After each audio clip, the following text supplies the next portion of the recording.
Haribol, okay, we can start the reading session. Please accept my humble obeisances, all glories to Srila Prabhupada. Om Namo Bhagavate Vasudevaya, Om Namo Bhagavate Vasudevaya, Om Namo Bhagavate Vasudevaya. Om Agnanatimirandasya Gyananjana Salakaya Chakshurunmilitam Yena Tasmai Sri Gurave Namaha.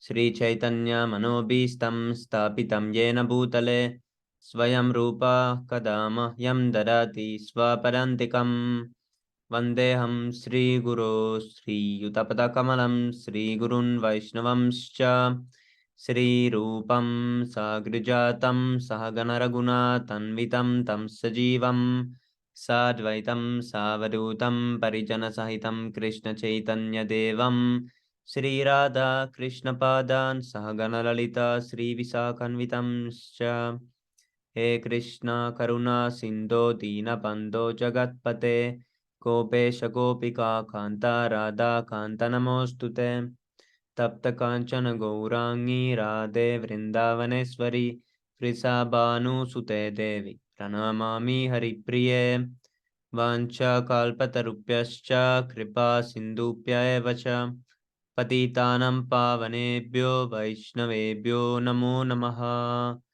Namam Vishnu Padaya Krishna Pristaya Bhutale Srimate Bhakti Vedanta Swami Nitinamine Saraswat Namam Vishnu Padaya Krishna Pristaya Bhutale Srimate Bhakti Vedanta Swami Nitinamine Namaste Saraswate Deve Gauravani Pracharine Nirvishesha Shunyavadi Pashattaya Deshatarine Jai Shri Krishna Chaitanya Prabhu Nityananda Sri Advaita Gadadhar Srivasadi Gaura Bhakta Vrindam Hare Krishna Krishna Krishna Hare Hare Hare Rama Rama Rama Hare Hare Haribo. Hare Krishna Vishnu Prabhu, please accept my humble obeisances. All glories to Srila Prabhupada. Hare Haribo. Okay, so today we read chapter 29, sacrificial ceremonies performed by Vasudeva. Among the women present at Kurukshetra during the solar eclipse were Kunti, Gandhari, Draupadi, Subhadra, and the queens of many other kings, as well as the gopis from Vrindavan. When the different queens of Lord Krishna were submitting their statements as to how they were married and accepted by Lord Krishna as his wives, all the female members of the Kuru dynasty were struck with wonder. They were filled with admiration at how all the queens of Krishna were attached to him with love and affection. When they heard about the queen's intensity of love and affection for Krishna, they could not check their eyes from filling up with tears. While the women were engaged in conversations among themselves and the men were similarly engaged in conversations, there arrived almost all the important sages and ascetics from all directions, who had come for the purpose of seeing Lord Krishna and Balaram. Chief among the sages were Krishna Dvaipayana, Vyasa, the great sage Narada, Chavana, Devala, Asita, Vishwamitra, Shatananda, Bharadvaja, Gautama, and Lord Parashurama, along with his disciples Vasishta, Galava, Bhrigu, Pulastya, Kashyapa, Atri, Markandeya, Brihaspati, Dvita, Trita, Ekata, the four Kumara sons of Brahma, Sanaka, Sanandana, Sanatana, and Sanat Kumara, Angira and Agastya, Yagnavalkya, and Vamadeva. As soon as the sages and ascetics arrived, all the kings, including Maharaj Yudhishthira and the Pandavas and Lord Krishna and Balaram, immediately got up from their seats and offered their respects by bowing down to the universally respected sages. After this, the sages were properly welcomed by being offered seeds and water for washing their feet. Palatable fruits, garlands of flowers, incense, and sandalwood pulp were presented. and all the kings led by Krishna and Balaram worshipped the sages according to the Vedic rules and regulations. When all the sages were comfortably seated, Lord Krishna, who descended for the protection of religion, began to address them on behalf of all the kings. When Krishna began to speak, all became silent, being eager to hear and understand his welcoming words to the sages. Lord Krishna spoke thus: All glories to the assembled sages and ascetics. Today we are feeling that our lives have become successful. Today we have achieved the desired goal of life, because we are now seeing face to face all the exalted liberated sages and ascetics whom even the great demigods in heavens desire to see.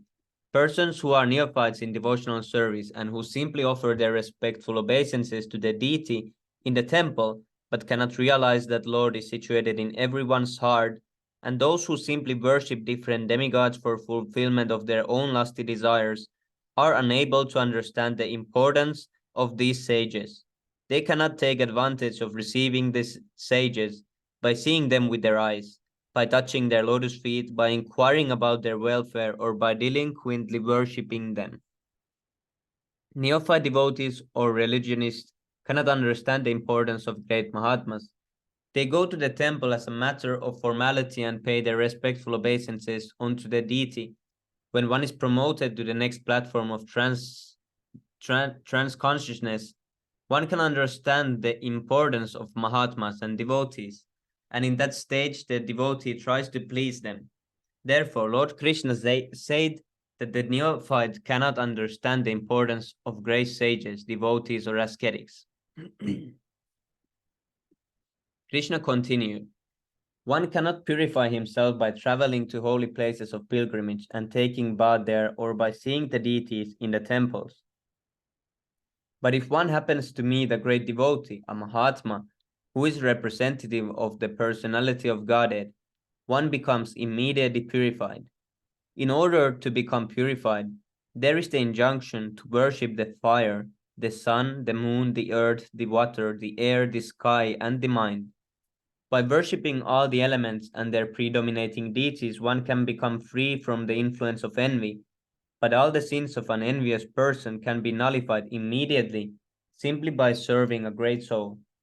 My dear revered sages and respectable kings, you can take it from me that a person who accepts this material body made of three elements, mucus, bile, and air, as his own self, who considers his family and relatives as his own, and who accepts material things as worshipable, or who visits holy places of pilgrimage just to take a bath there, but never associates with great personalities, sages, and Mahatmas, such a person, even in the form of a human being, is nothing but an animal, like an ass.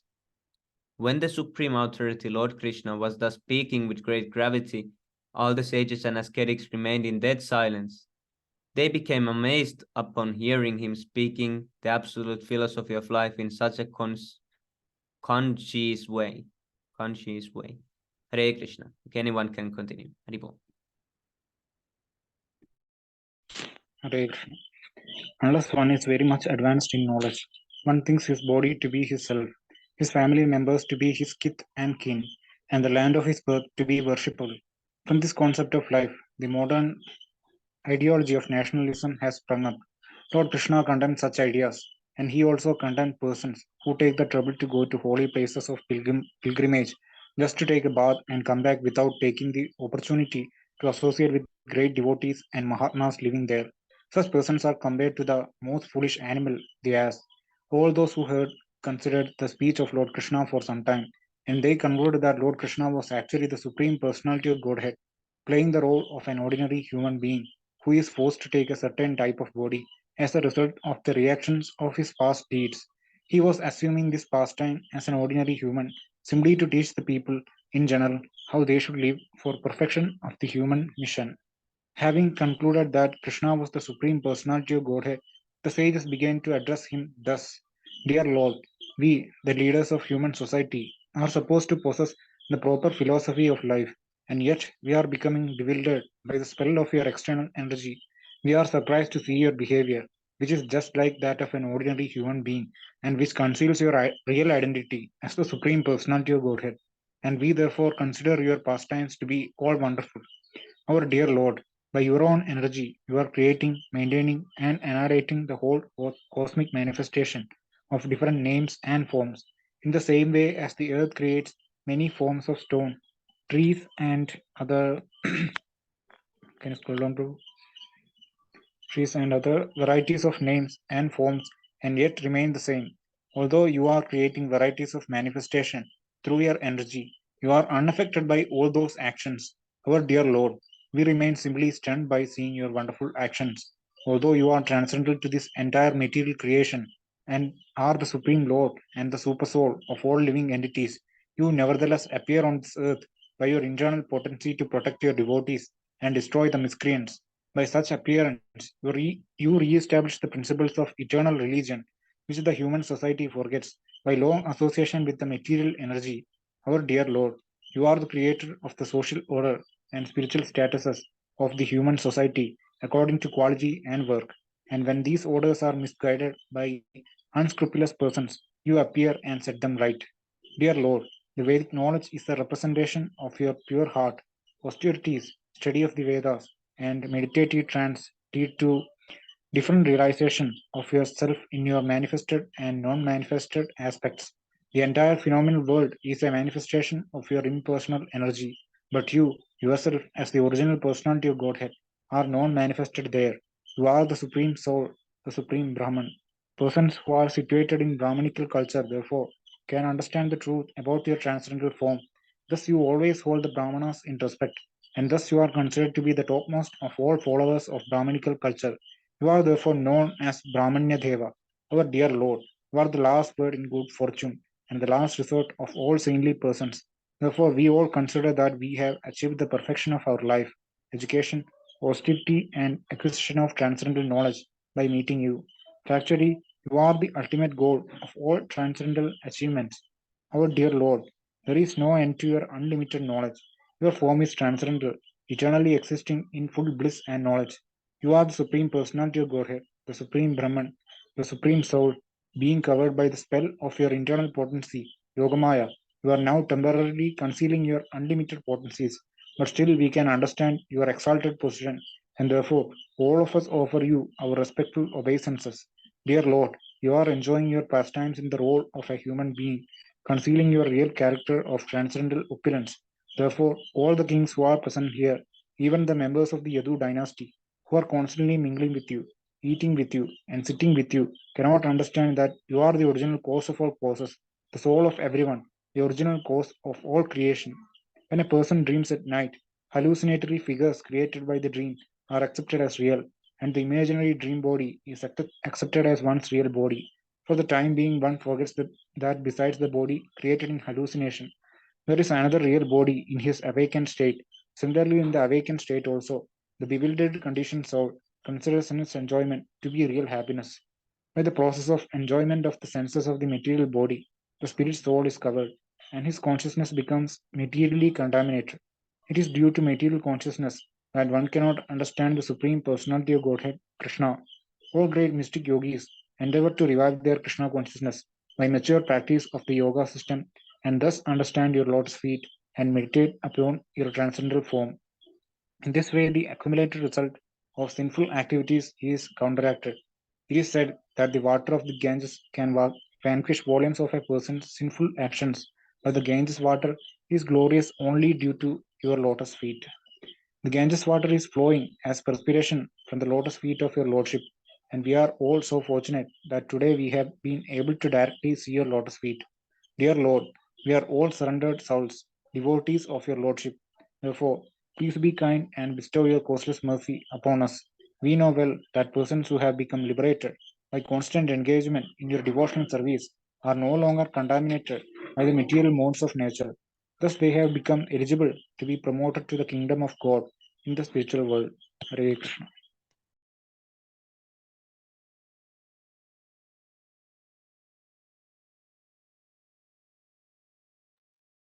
Ribo. Hare Krishna, please accept my humble obeisances, Era Prabhu and Shreyas Prabhu. And that's Pranam. Jai Shri Prabhupada. So, who wants to read next? Anyone can read. Haribo.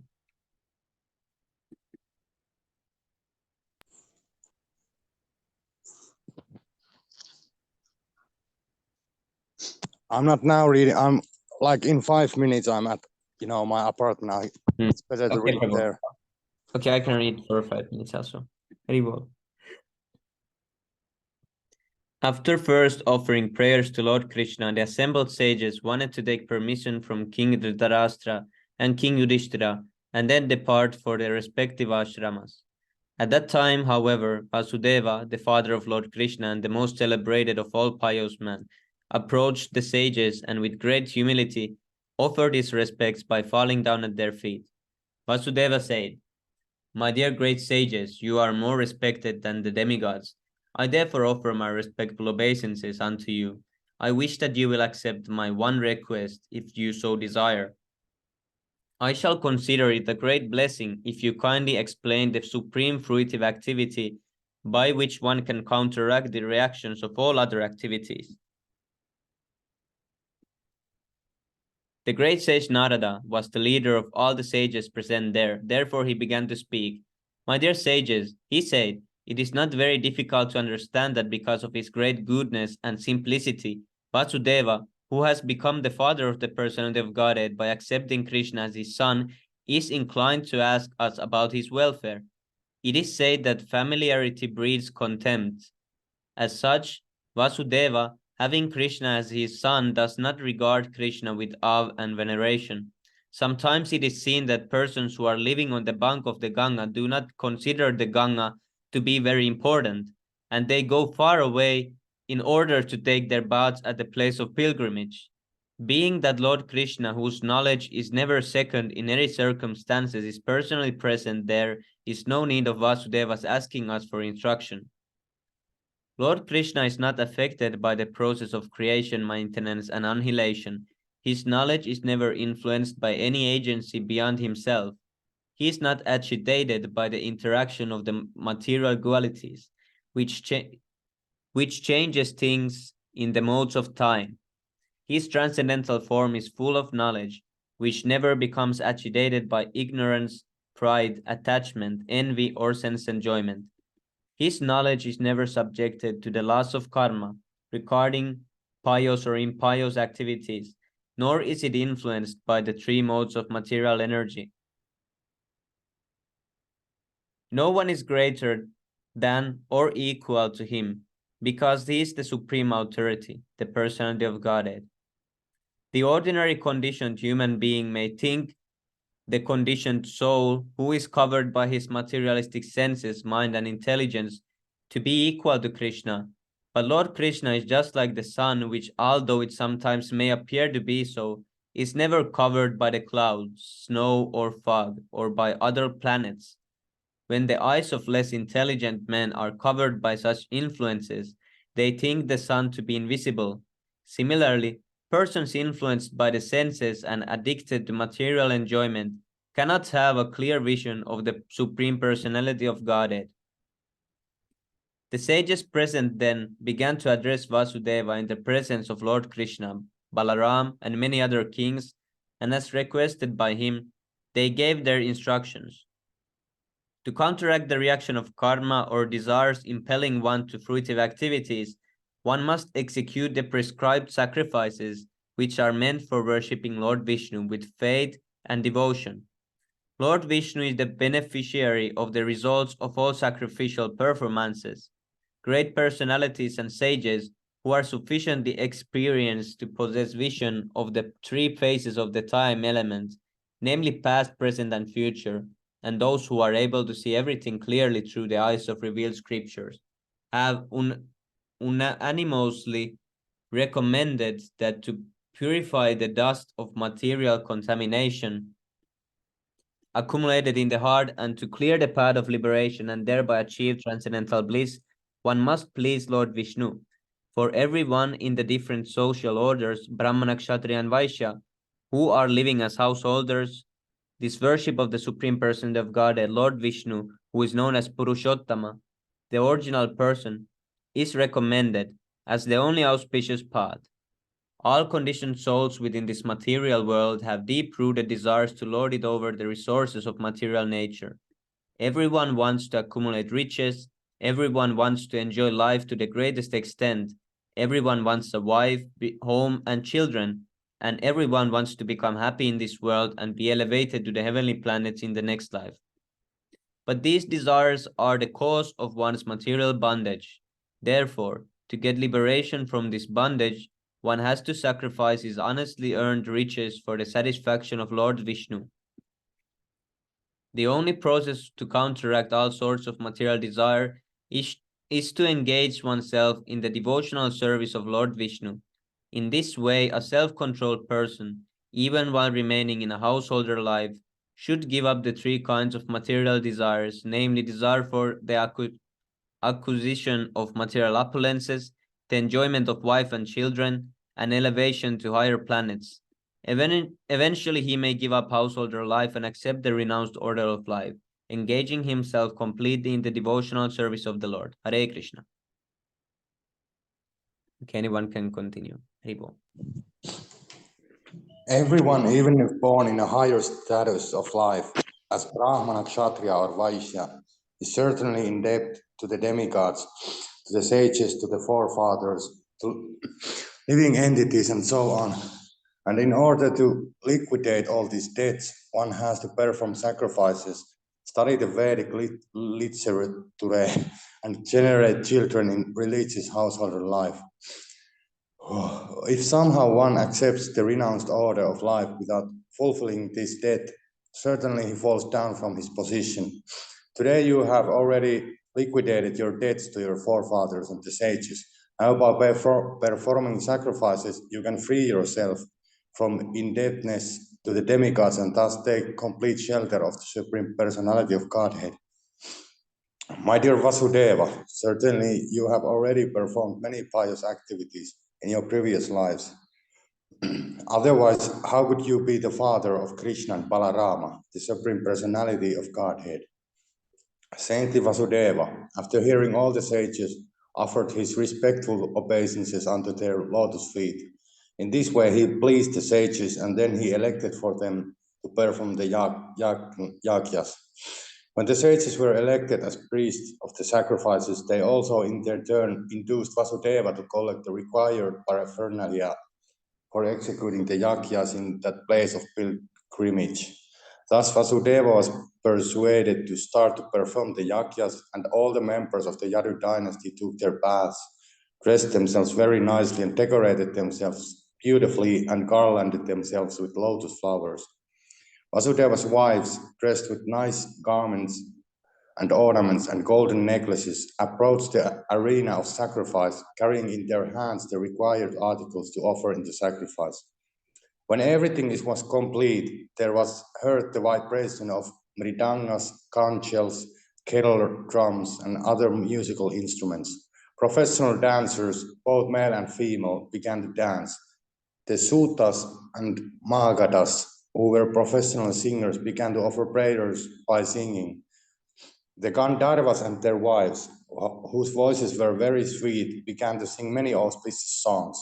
Vasudeva anointed his eyes with collyrium, smeared butter over his body, and then, along with his 18 wives, headed by Devaki, sat before the priest to be purified by the Abhisheka ceremony.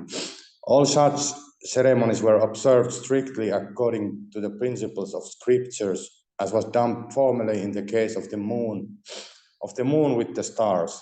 Vasudeva, because he was being initiated for the sacrifice, was dressed in deerskin, but all his wives were dressed with very nice saris, bangles, necklaces, ankle bells, earrings, and many other ornaments. Vasudeva looked very beautiful, surrounded by his wives, exactly like the King of Heaven when he performs such sacrifices. At that time, when Lord Krishna and Lord Balarama, along with their wives, children, and relatives, sat down in that great sacrificial arena, it appeared that the Supreme Personality of Godhead was present along with all his part and parcel living entities and multi-energies. Oh, Haribol, thank you. Someone else can continue.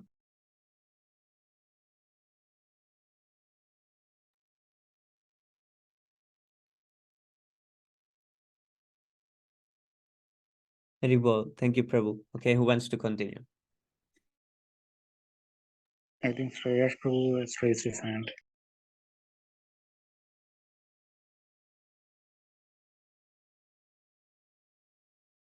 Yes, Prabhu, you can read.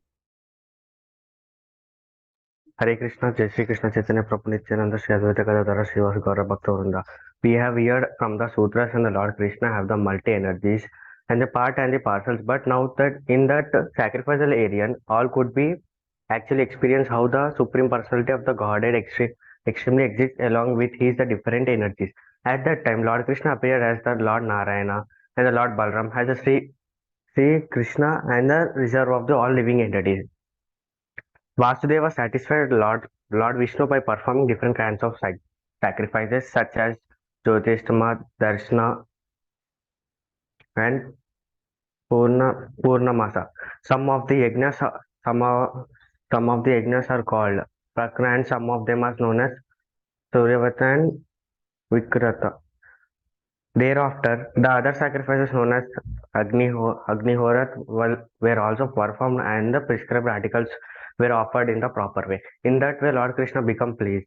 The ultimate purpose of the offering obligations in the sacrifice to please Lord Krishna, Lord Vishnu. But in this age of Kali, it is very difficult to collect the different articles required for the offering sacrifices. People have either the mean to collect the required para, para uh, or the necessary knowledge or the tendency to offer the such sacrifices. Therefore, in this age of Kali, when the people are mostly unfortunate, full of anxieties and disturbed by the various kinds of calamities, the only sacrifice recommended in the performance of Kirtana Yajna, worshipping Lord Chaitanya by this Kirtana Yajna is the only recommended in this age. After the performance of the different sacrifices, Vasudeva performed riches, clothing, ornaments, cows, land, and made servants to the priest. Thereafter, all the wives of Vasudeva took their bath and performed the path of sacrificial duties known as Pita Sanyarja. After finishing the offering with all the required paraphernalia, they all took their bath together in the lakes constructed by the Parshram, which are known as Ramayandra. After Vasudeva and his wife took their baths, all the garments and ornaments which they wore were distributed to the subordinate persons who engaged in the singing, dancing, and similar activities. We may note that the performance of sacrifices necessitates the perfume distribution of the riches, charity is offered to the priest and the brahmanas. In the beginning and the used ornaments are offered in the charity to subordinate the associates after the performance of the sacrifice. After offering the used articles to the singers and preachers, Vasudeva and his wife, dressed with the new ornaments and dresses, feed everyone very sympathiously, beginning from the brahmanas down to the dogs. After this, all friends, family members, wives, and children of the Vasudeva along with all kings and members of the Viparata, Kausara, Kuru, Kaikeyi, and Sarojana dynasty assembled together. The priests, the demigods, the people in the general, the forest, the ghosts, and the Krsnas were all the sufficiently recommended by the offer gifts and the respectful honors. Then all the persons assembled, they took permission from the Lord Krishna, the husbands of the goddesses of fortune, while glorying the perfection of the sacrifice made by the Vasudeva. They depart to their respective homes. At that time when the King Dhritarashtra, Vidura, Yudhishthira, Bhima, Arjuna, Bhima Deva, Dronacharya, Kunti, Nakula, Sahadeva, Narayana, Sichi, Narada, Lord Vasudeva, and many other relatives and kings Isman were about to part. They felt separation from their therefore embraced each other, every member of the Yudha dynasty with a great feel. Many others who were assembled in the sacrifice area also depart. After this, Lord Krishna and Balarama, along with the king Urjasena, satisfied the inhabitants of Vrindavana, headed by the Maharaj Nanda, and the cowherd man by the profession, professional offering all kinds of gifts in order to worship them and please them. Out of their great feelings of friendship, the abundance of Vrindavana recommended there for a considered long time with the members of Yudha dynasty. Hare Krishna.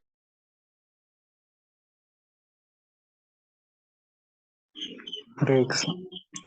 After performing this sacrifice, Vasudeva felt so satisfied that there was no limit to his happiness.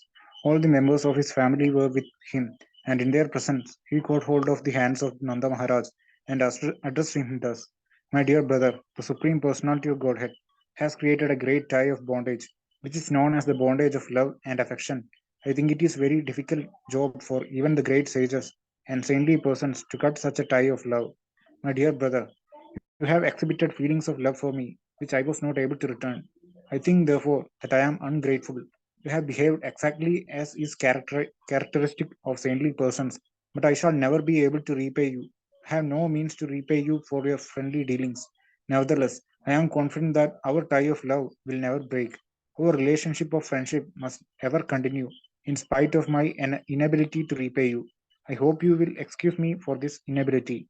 My dear brother, in the beginning, due to my being imprisoned, I could never serve you as a friend, and although at the present moment I am very opulent, because of my material prosperity, I have become blind. I therefore cannot satisfy you properly even at this time.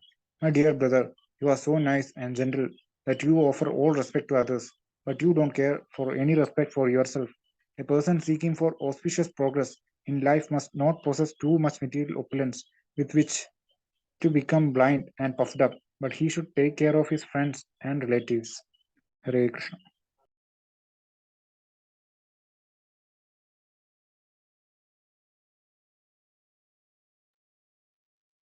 Hare Krishna.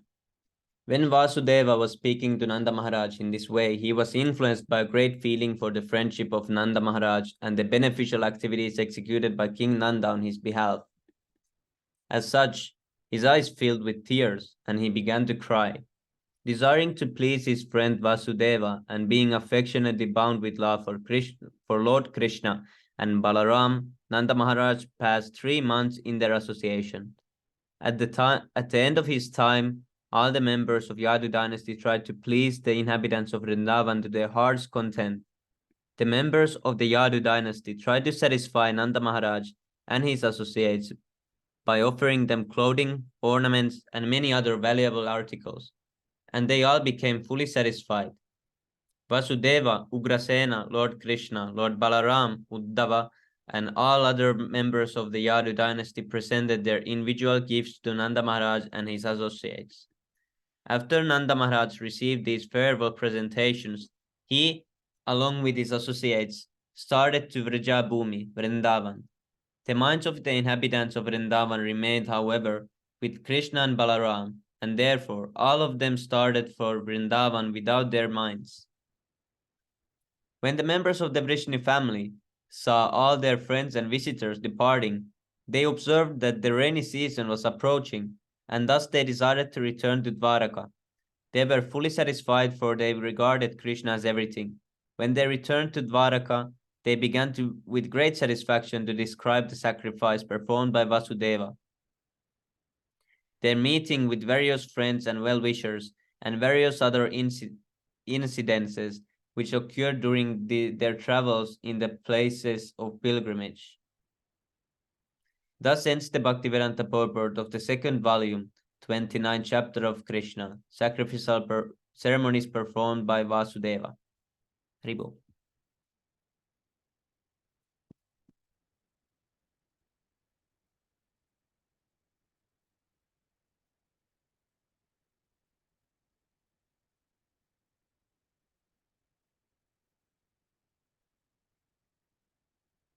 Okay, I think we can read one more chapter.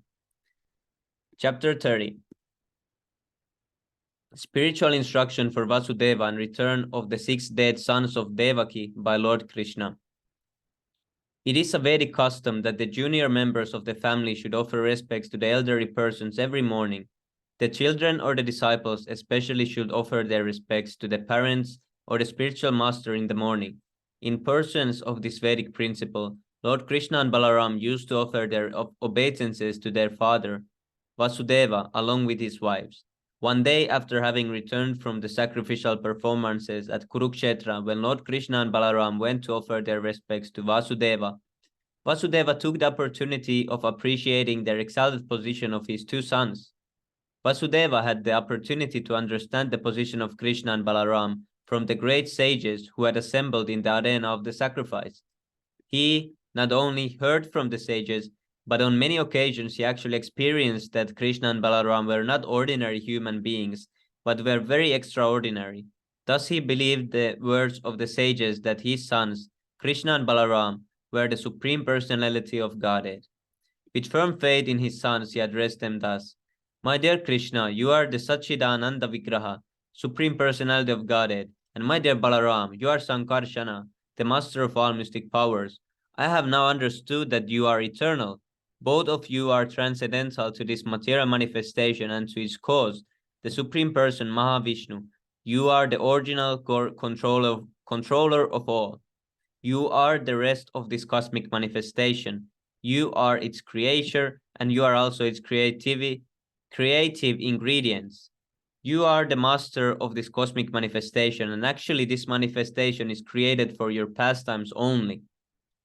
The different material phases from the beginning to the end of the cosmos manifest under different time formulas are also yourself. Because you are both the cause and effect of this manifestation, the two features of this material world, the predominator and the predominated, are also you, and you are the supreme transcendental controller who stands above them. Therefore, you are beyond the perception of our senses. You are the supreme soul, unborn and unchanging. You are not affected by the 6 kinds of transformations which occur in the material body. The wonderful varieties of this material world are also created by you, and you have entered as the super soul into each living entity and even into the atom. You are the maintainer of everything. Hare Krishna. Okay, anyone can continue. Haribo.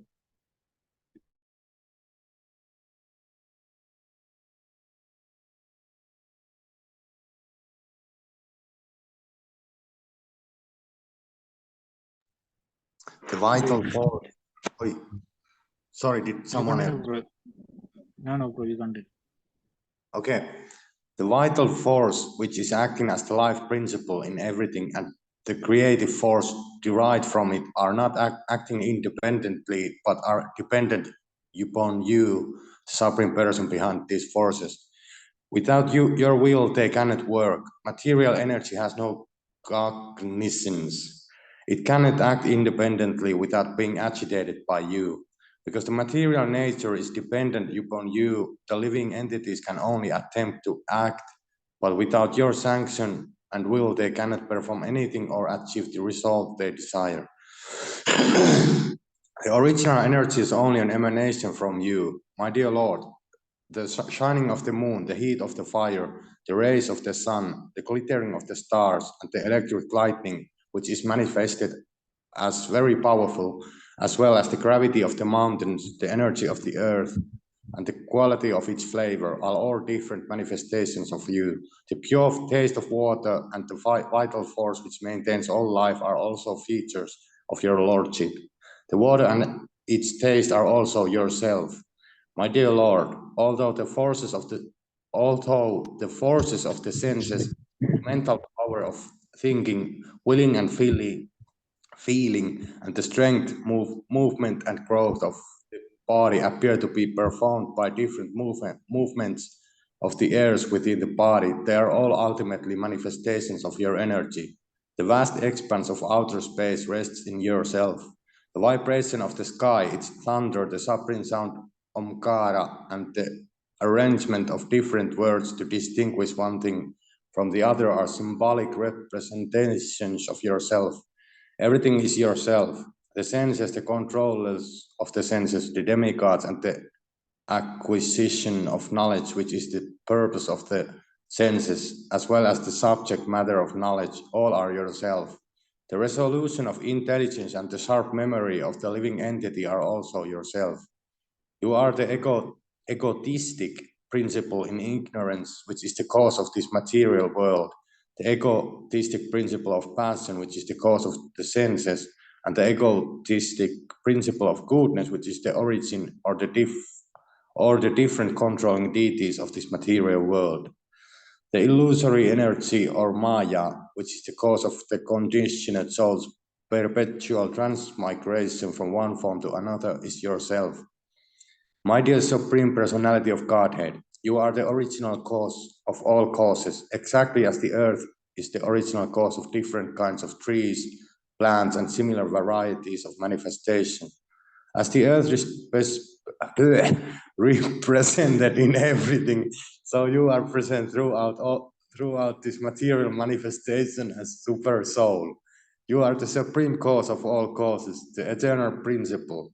Everything is, in fact, a manifestation of your one energy.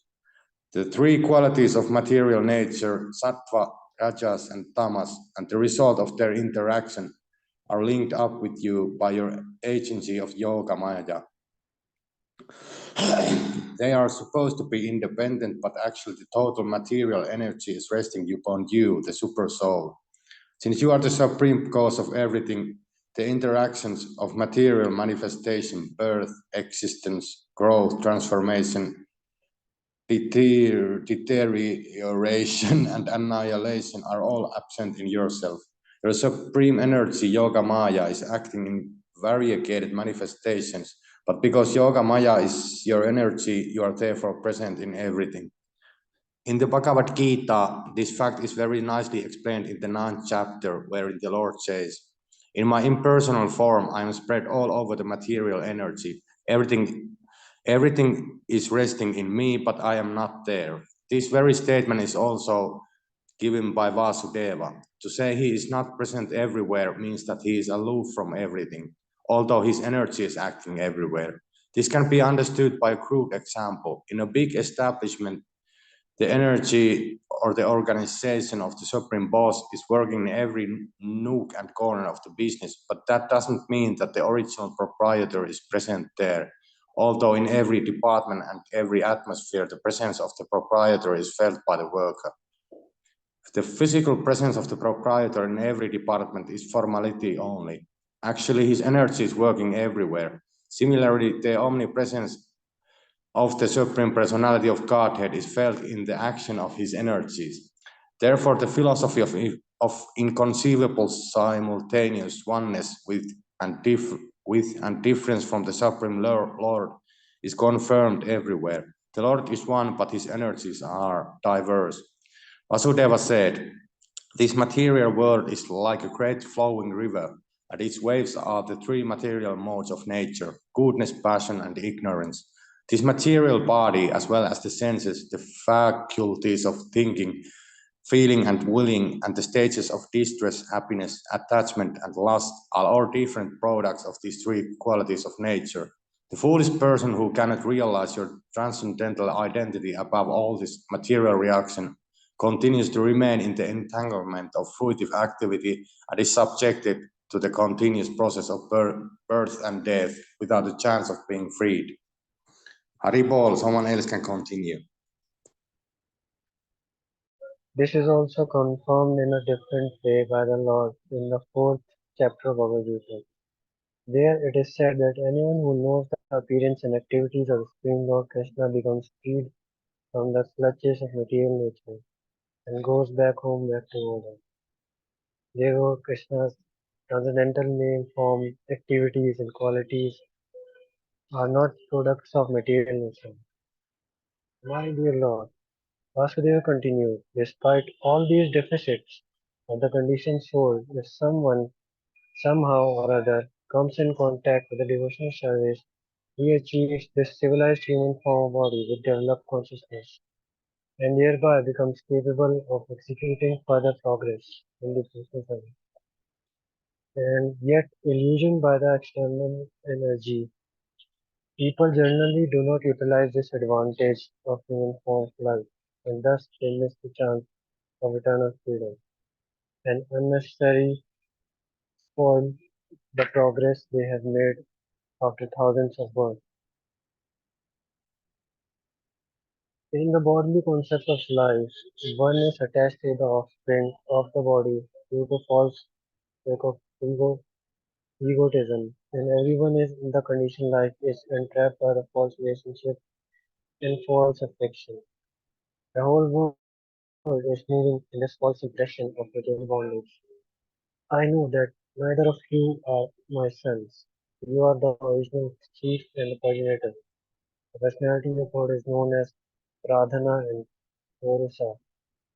You have, but you have appeared on the surface of the globe in order to minimize the burden of the world by killing the Kshatriya kings who are unnecessarily increasing their military strength. You have already informed me about this in the past. My dear Lord, you are the shelter of the surrendered soul, supreme well-wisher of the meek and humble, and I am therefore taking shelter of four lotus feet, which alone can give me liberation from the entanglement of material existence.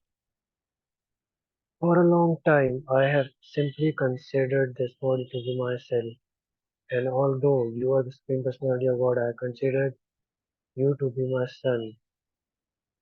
My dear Lord, at the very moment when you first appeared in Kamsa's prison house, I was informed that you were the personality of Godhead and you had descended for protection of the principles of religion as well as destruction of the unfruitful. Although unborn, you descend in every millennium to execute your mission. My dear Lord, as in the sky there are many forms appearing and disappearing, so you appear and disappear in many eternal forms. Who therefore can understand your pastimes or the mystery of your appearance and disappearance? Our only business should be to glorify your supreme greatness. Vasudeva was addressing his divine sons in this way, in that way, Lord Krishna and Balrama were smiling because they were very affectionate to their devotees. They accepted all the appreciation of Vasudeva with, with a kindly smiling attitude. Krishna then began to confirm all Vasudeva's statements as follows. My dear father, whatever you may say, we are after all your service. What you have said about us is certainly highly philosophical understanding of spiritual knowledge. I accept it in total without exception. Vasudeva was in the complete perfection of life in considering Lord Krishna and Balama as his sons, but because the sages assembled in the place of pilgrimage of Kurukshetra had spoken about the Lord as his king for everything, Vasudeva simply repeated it out of his own love for Krishna and Balama. Lord Krishna did not wish to detract from his relationship with Vasudeva as father and son. Therefore, in the very beginning of his reply, he accepted the fact that he is the eternal son of Vasudeva and he and the Vasudeva is the eternal father of Krishna. After this, Krishna informed his father of spiritual identity. Of all living entities, he continued, my dear father, everyone, including myself and my brother Balram as well as all inhabitants of the city of Dwarka and the whole cost of manifestation is exact is exactly as you have already explained. But all of us are also qualitatively well. Orchestra intended for Vasudeva to see everything in the vision of Mahabharata as Krsna's devotee. Krsna's devotee sees that all realities are part and parcel of the Supreme Lord. The Supreme Lord is situated in everyone's heart. In fact, every living entity has spiritual identity, but in contact with material existence, he becomes influenced by the material mode of nature and he becomes covered by the concept of earthly life, forgetting that his spirit soul is of the same quality as the Supreme Personality of God, and one mistakenly considered one's individual to be different from one another because of his material bodily coverage. Because of this differences between bodies, the spirit souls appears us before us differently. Lord Krishna gave us nice example. in terms of the five material elements.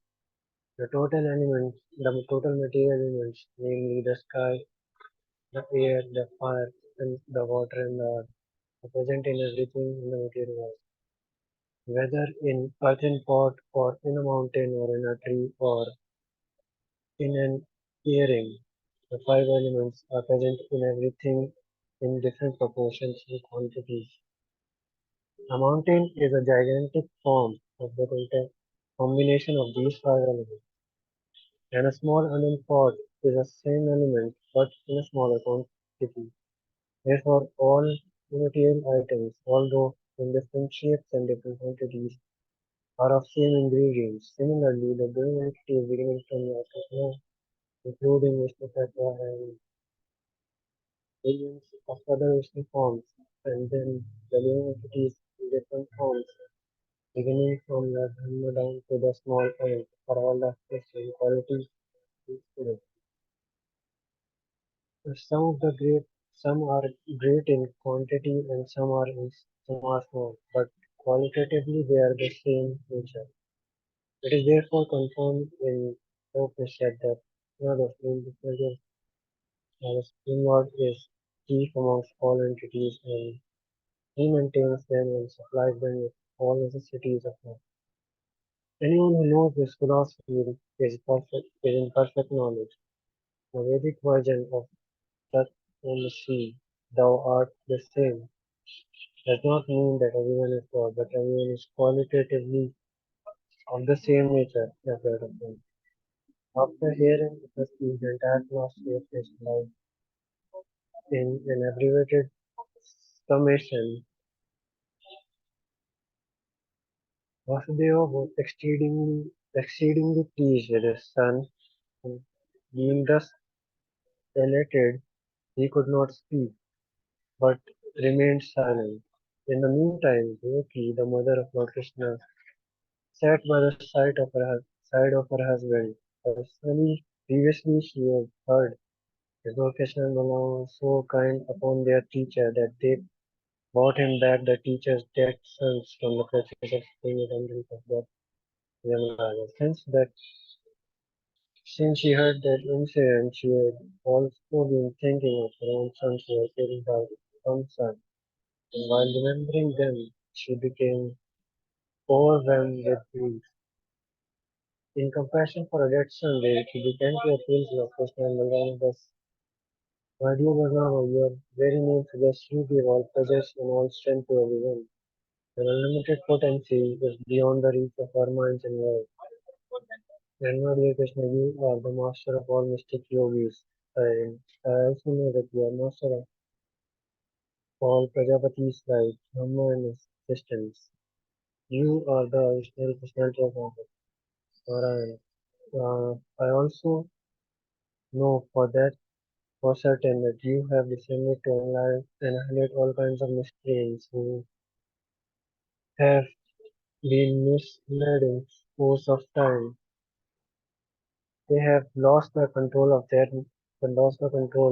minds and senses, fallen from the quality of goodness and have deliberately neglected the direction of the revealed scriptures by living a life extravagancy and impudency. We have descended on the earth to minimize the burden of the world by killing such miscreant rulers.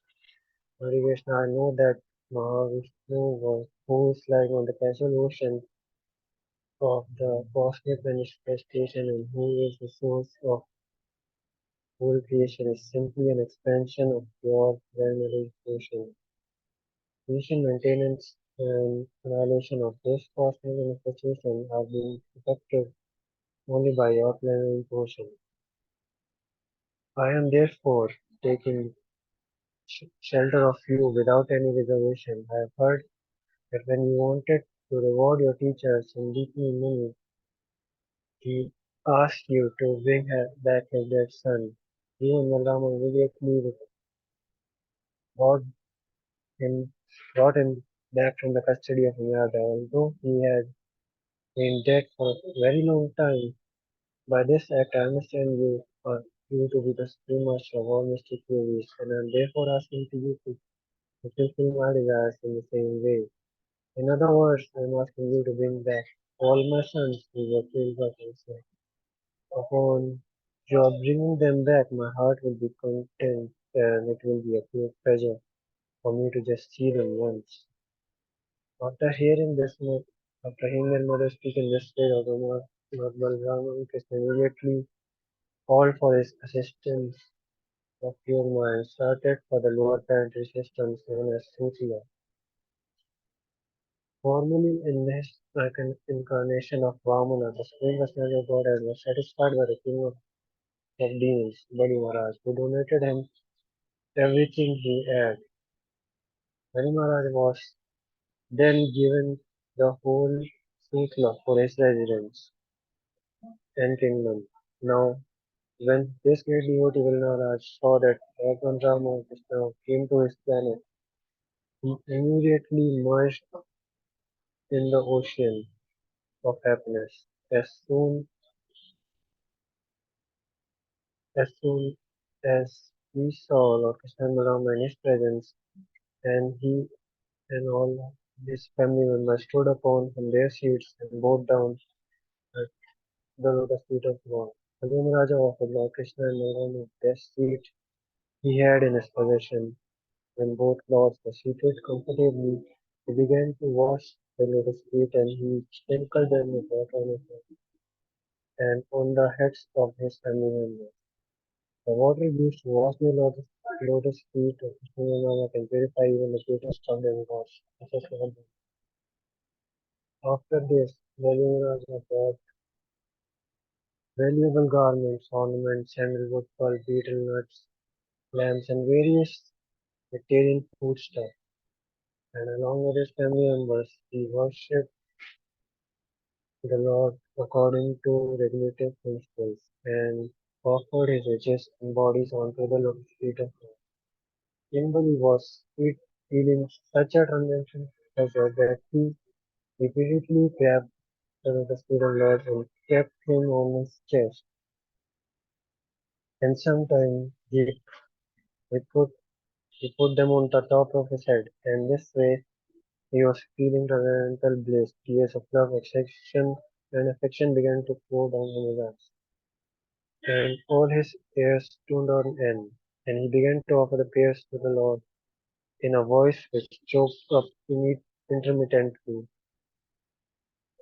My dear Lord Balrama, you are the original Anantadev. You are so great that Anantadeva, Sesha, and other transcendental form you have originally emanated from you. And Lord Krishna, you are the Supreme Personality of Godhead.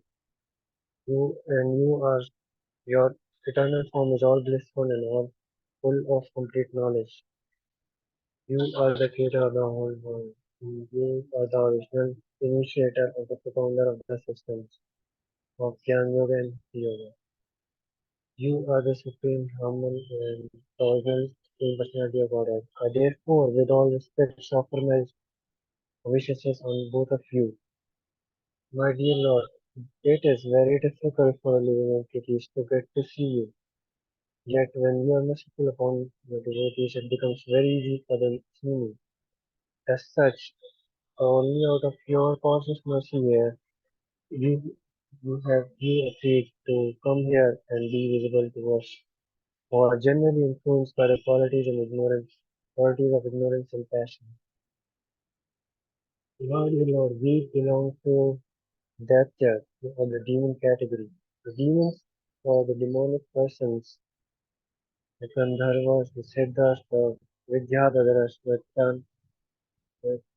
Chandaras, and the Yakshasas and the Rakshasas, the Pisachas, the ghosts, and the Goblins are incapable by nature of worshipping you and becoming your devotee.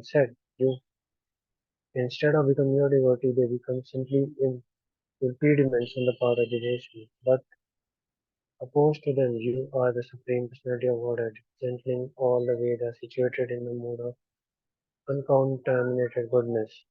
Your position is always transcendental. For this reason, some of us, although born of a modes of passion and ignorance have taken your shelter, the shelter of your lotus feet and become devotees. Now some of us are actually pure devotees and some of us have taken the shelter of your lotus feet and desiring to gain something from devotion. By your cosmos mercy, only we demons are in direct contact with your personality, and this contact is not possible even for the greatest of demigods. No one knows how you act through your Yogmaya potency. Even demigods can calculate the expense of your activities, of your internal potencies. So how is it possible for us to know it?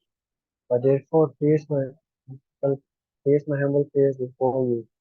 Please be kind to me, who am fully surrenders unto you, and favor me with your cosmic mercy, so that I may simply remember you with your lotus feet, birth after birth. My only mission is that I may live alone, just like Paramahansa, who, traveling alone here and there, in great peace of mind, simply upon you and simply upon your lotus feet. I also desire that if I have to associate with anyone, they may only be your pure devotees and no one else. Because your pure devotees are always well wishers of all the living entities. Mighty Lord, you are the Supreme Master and Director of the whole world. Please therefore engage me in your service and let me thus become freed from all material contamination. You can purify me in that way because if someone engages me in the self in the himself in the loving service of your Lordship, he immediately becomes free from all kinds of regulative principles and enjoyment in the Vedas. The word Paramahansa mentioned here means the supreme swan. It is said that the swan can draw milk out of visible water. It can only take milk portion and reject the watery portion. Similarly, a person who can draw out a special portion of this from this material world and uh, can, who can live alone depending only on the Supreme Spirit, not only on the material world, is called Paramahansa. But when one achieves Paramahansa platform, he is no longer under the regulated principles of the Vedic instruction. The Paramahansa accepts only the association of pure devotees and rejects others who are too materially attached, addicted. In other words, those who are materially addicted cannot understand the value of Paramahansa, but those who are fortunately advanced in the spiritual sense to take shelter of the Paramahansa and thus successfully complete the mission of human life. After Lord Krishna heard the prayers of Bali Maharaj, he spoke as follows: My dear king of demons, in the millennium of Shambhava Manu, the Prajapati known as Marichi begot 6 sons, all demigods in the womb of wife, Ar- Arna. Once upon a time, Lord Brahma became captivated by the beauty of his daughter and was following her impelled by sex desire. At that time, the six demigods looked at the action of Lord Brahma and with, with abhorrence.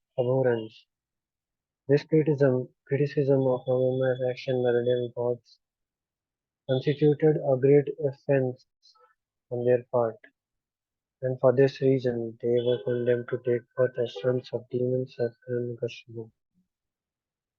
These sons of Hiranyakashipu were therefore put in the womb of Mother Devaki, and as soon as they took birth, took earth, Kamsa killed them one after another. My dear king of demons, again the Mother Devaki is very anxious to see them, and these six dead son again. Let us see them.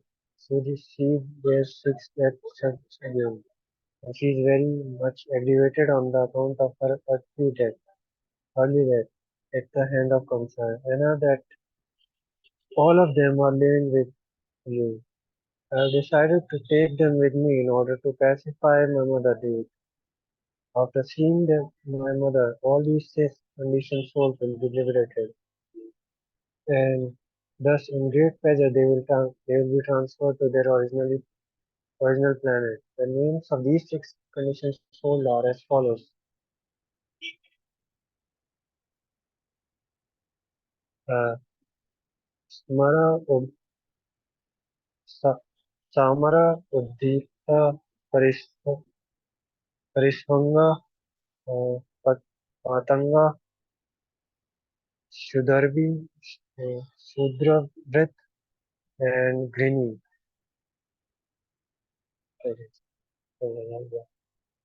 They they will be again reinstated in their former position as gods. But after thus informing the king of demons, Krishna stopped speaking, and Balimaras understood that Lord's purpose. He worshipped him sufficiently. Thereafter, the Lord Krishna and Balrama took away the six conditioned souls and returned to the city of Dwarka, where he with presented them as little babies before his mother.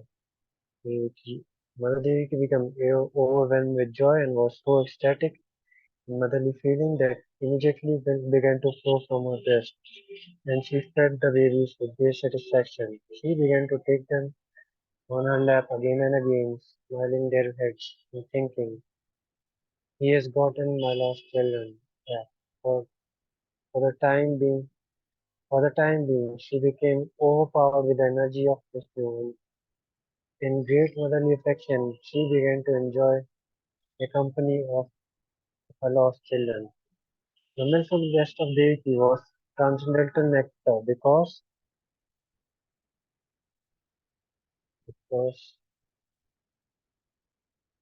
because the same milk had been set by Lord Krishna, and as such, the babies who sucked the breast of Devaki, which had touched the body of Lord Krishna, immediately became self-realized persons. These babies therefore began to offer their wishes onto Lord Krishna, Balrama, and their father Vasudeva and Mother Devi. And after this, they were immediately transferred to their respective heavenly planets. After they departed, Devaki became stunned with the wonder that her dead sons, the children, had came back and had again transferred to their respective planets. She could adjust the events only by thinking of Lord Krishna's pastime in which Lord Krishna's potencies and are all inconceivable.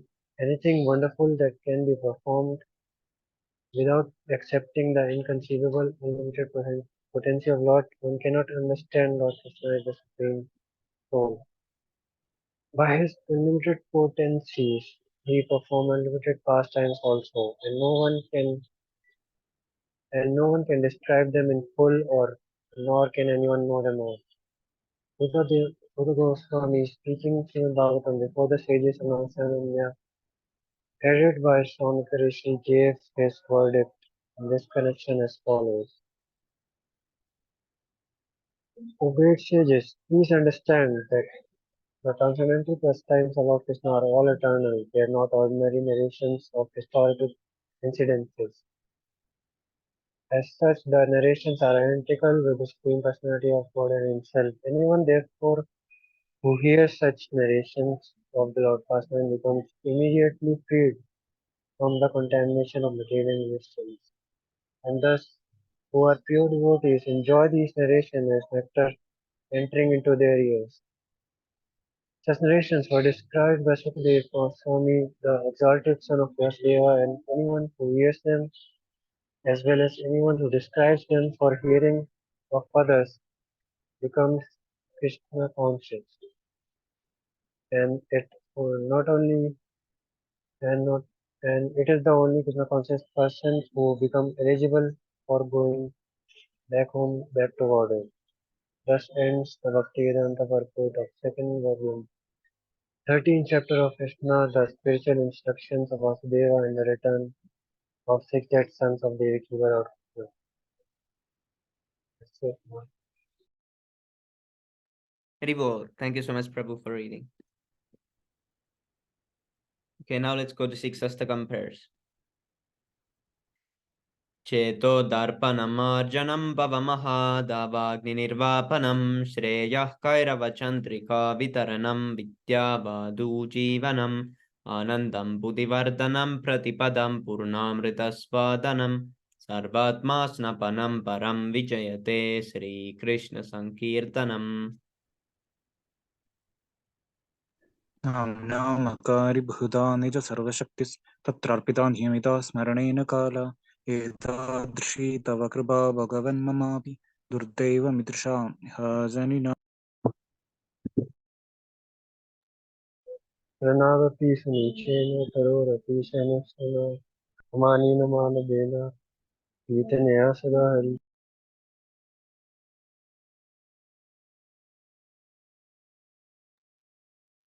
Natanam Nachanam Na Sundarim Kavitam Va Jagat Isha Kamaye Mama sorry, I can't hear. Mama Janmani Janmanishware Pavatat Bhaktir Ahaitukit Vaji.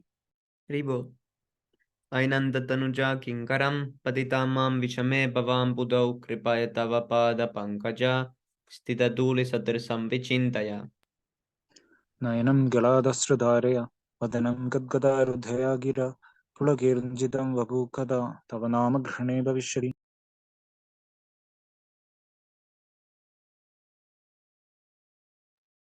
Yugayitam Nimeshena Chakshusha Prav Shayitam Tam Shunyayitam Jagacharvam Govinda Virahena Me.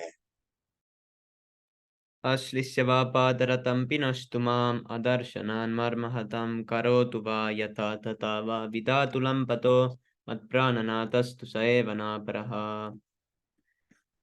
Glory to the Sri Krishna Sankirtan, which cleanses the heart of all the dust accumulated for years and extinguishes the fire of conditional life of repeated birth and death. This Sankirtan movement is the prime benediction for humanity at large because it spreads the rays of the benediction moon. It is the life of all transcendental knowledge. It increases the ocean of transcendental bliss and it enables us to fully taste the nectar for which we are always anxious. O my Lord, your holy name alone can render all benediction to living beings, and thus you have hundreds and millions of names like Krishna and Govinda. In these transcendental names, you have invested all your transcendental energies. There are not even hard and fast rules for chanting these names. O my Lord, out of kindness you enable us to easily approach you by your holy names, but I am so unfortunate that I have no attraction.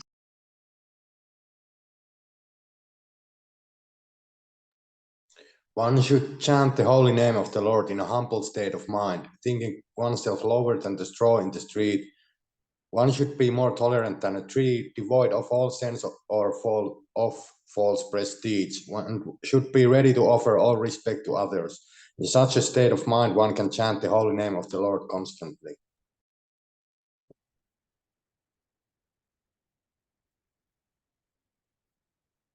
O Almighty Lord, I have no desire to accumulate wealth, nor do I desire beautiful women, nor do I want any number of followers. I only want your causeless devotional service, birth after birth.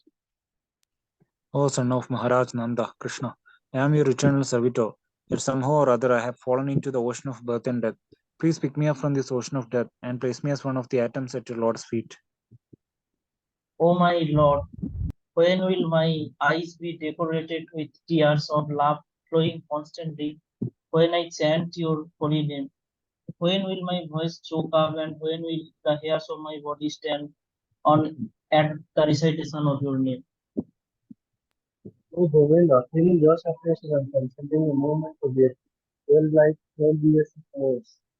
Years are flowing from my recurrence of pain, and I'm feeling all weakened in the world of in your absence. I know no one but Krishna as my Lord, and he shall remain so, even if he handles me roughly by his embrace or makes me broken-hearted by not being present before me. He is completely free to do anything and everything, for he is always my worshipful Lord, unconditionally. Hari Bol, Harinam Sankirtan ki jai, Sri Siksastakam Jai, ki jai, Panchatattva ki Jai. jai, Nityananda Prabhu ki jai, Sri Krishna Jai, Chaitanya Mahaprabhu ki Jai, jai, Jagat Guru Srila Bhakti Vedanta Jai, Swami Prabhupada ki jai, Pita Gaura Premanand, Jai. Hari Hari Hari Hari Bol. Bol.